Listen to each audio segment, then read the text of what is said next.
I think what they basically disliked was that I pinpointed in the book, well, more than pinpointed, I described in extensive detail, you know, her Italianness, the first 20 years of her life.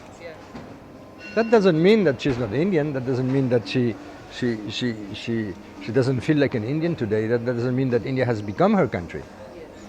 Just facts, you know, that make everybody understand where does this woman come from. I didn't want to write a biography. I wanted to write an epic saga of a family through her point of view, being her one more element of the saga. Probably the most important because it was her point of view. Because that gave me the point of view of a Westerner planted there in the middle of India's first family. I didn't have access to her, I didn't have access to her close family, I didn't have access to her closest friends.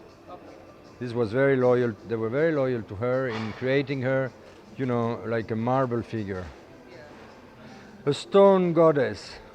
So I need a crack in that stone, you know.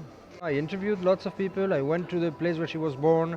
I interviewed everybody. I mean, relatives of them, cousins who have restaurants, who are there in the tourist industry, basically, the mayor.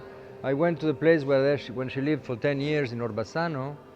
I interviewed everybody there, you know, the teachers at her school, the nuns. I interviewed her aunt, an old aunt who was very nice. The guy who used to sell her ice cream outside the college, her first boyfriend, Giusto Maffeo, you know, friends when they were living there and friends of the sisters.